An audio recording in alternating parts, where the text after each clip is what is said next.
We are educators. We want to bring the best possible opportunities for our students. We want to take them places. We want to do everything possible to ignite the spark of inspiration. We want to provide the best infrastructure. At the same time, we also want to learn, explore, experience, and grow. But we always encounter one major roadblock: funding. Well, not anymore. In this series, we are going to discover every possible way to arrange funds or to raise capital. Hi, it's Himanshu, and I welcome you to the brand new episode of The EDS Show. Today's episode is going to be super exciting, so keep listening on Apple, Spotify, or on your preferred platform.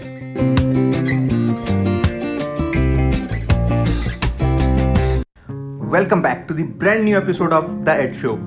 This is the 8th and our bonus episode of the Ed Invest series. And in today's episode, we are going to discuss about how to start a school when you have no investment with you. Whatever we will cover in this episode will also be relevant if you are planning to start a college, a university, a skill development institution, a research institution, or even if you wish to start any other type of business. I hope that this episode will give you detailed insight on this concept, and I just wish you an engaging and amazing learning experience. In the previous episodes of this series, we have covered various ways of raising repayable and non-repayable funds. So if you have not listened to the previous episodes, then I would suggest you to listen to all the previous episodes and understand everything about fundraising, and then listen to this episode for better understanding. And during this episode, if you feel stuck, confused, or if you have any questions, then I would suggest you to make a note of them and send me a voice message using Anchor app after this episode. Or if you are listening to this episode on YouTube, then share it in the comment section and I'll be happy to address all your questions in the Q&A podcast. So let's get started and understand how to start a school with zero or no investment. Starting a school is a dream of many educators and educational leaders. And even many businesses prefers to venture into educational space, as this is often considered as the recession-free business. But starting a school, college, or a university comes with its own set of challenges, and one must understand that it's not just a business but a responsibility. In this episode, we will highlight few key points which one must consider before starting a school and create a detailed plan based on these points. At every relevant step, I will also mention about the type of fund that you may consider raising to accomplish that step. And after listening to this episode, if you want more clarity or want me to mentor you, then feel free to send me an email or connect with me on LinkedIn. The links will be mentioned in the description of this episode. So let's understand the key points. Before you even jump on the categorization, you should have a clearly defined purpose for your school. You need to write down exactly why you wish to start a school, what you wish to achieve from the school, how it will benefit its stakeholders, how it will benefit the community, why you need another school when you already have plenty of schools in your area, whether it will be a for-profit or not-for-profit school. Once you have answered all the whys, then think about the type of school you wish to start.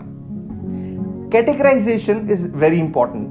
While planning for the school, you need to understand how each school serves its community, and hence you must pick the right categorization based on your defined purpose. You may choose to start a day school, a day boarding school, or a residential school. You may also choose between a franchise school or self-created brand.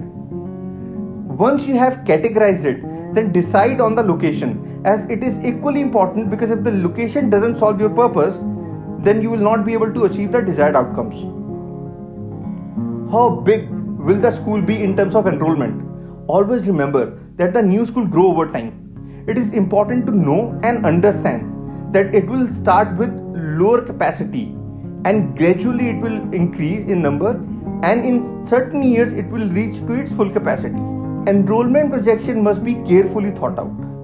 While drafting your school enrollment status, you will also need to understand what the market demand for the school. Please understand that the market demand is very important question, and you should consider this before taking the next step. How many existing schools are currently operating in the area? How do you know that they are not sufficient for the demand or not delivering as per the parents' expectations? Will you be enrolling local students or expatriates? Or you will go with a mix of local and expatriates? What curriculum should the school adopt to meet the needs of students? Please note that the entire education delivery mechanism depends upon the curriculum you will choose for your school, and it has to align with the purpose or your objective for establishing a school. We have many educational boards to choose from, right from state board to national board and to international boards. And you must choose the right board based on various factors. Include what kind of learning experience you want your children to have, where they will want to attend university, cost, categorizations, market demands, etc. Once you have the clarity on the above points, then you must decide on what grade level will be taught in your school. The question is answered only after the type of school, size of school, and the curriculum of the school are considered. Often the projected growth of the school dictates beginning with younger student and growing over time into a full K-12 school.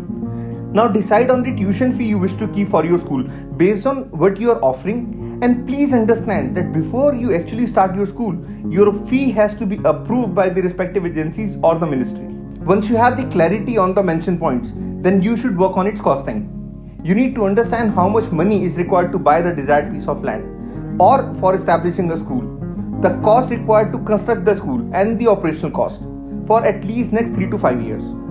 Now that you have all the information with you, you don't have the funds to start the school. But don't worry, I'll guide you how to procure funds and respective support to establish your dream school. Please note that establishing a school in this case may take little longer, but it is completely doable. Now that you have decided on the type of school you wish to start, its objective, purpose, unique attributes, it's time to draft a detailed project report, which is also abbreviated as DPR. DPR is a document that will be your key throughout the process of establishing and later on successfully running your dream school. Once you have a DPR in place, then first step of establishing your school is to procure land. Now for land procurement, you may choose to go with any of the following routes. You may choose to reach out to someone who has got land and you may offer them a partnership in your school. Or you may also reach out to the Kasi or state government and share your project report with them. If the school is in the best interest of the community, then the respective government may choose to offer you the land at no cost or at a subsidized cost.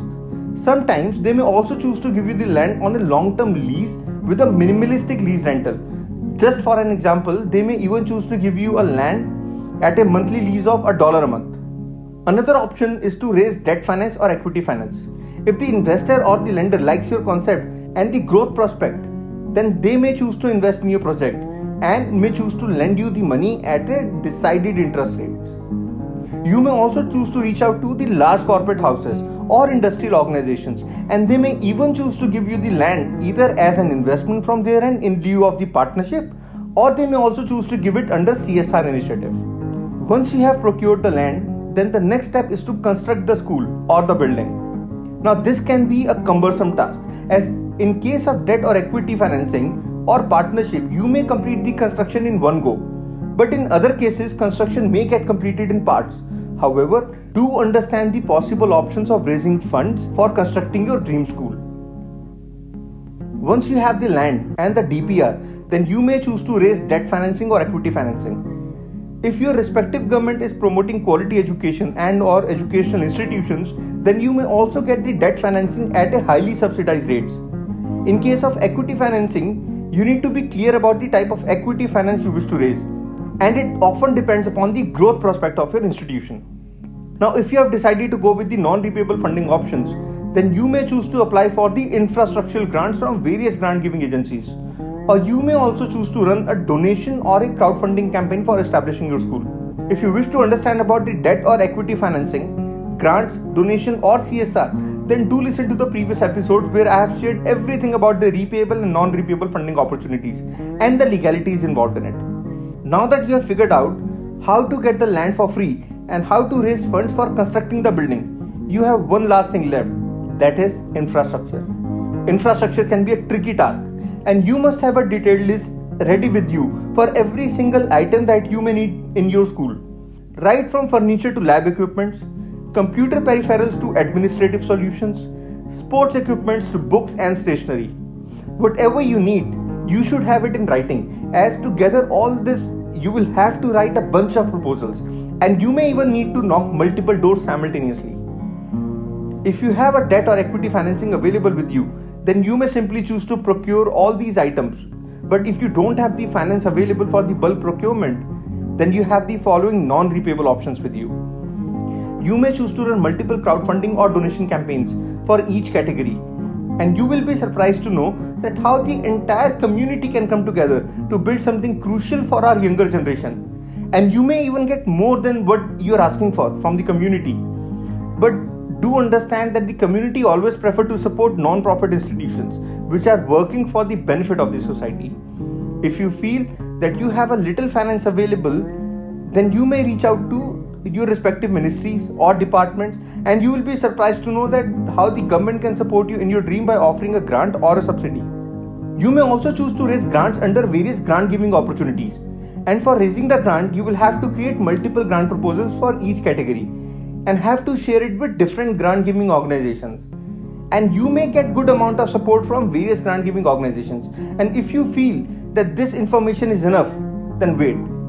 You have one last option, and that is CSR. Please understand that corporate can be a biggest supporter to you by offering both funds and or the material under CSR initiatives. I am sure that you would wish to know more about these funding opportunities, its application process, timelines, legalities involved in it, and for that I suggest you to listen to the previous episodes where I have covered all the said opportunities in detail. If you still have questions, then you may write to me and I'll be happy to address all your queries.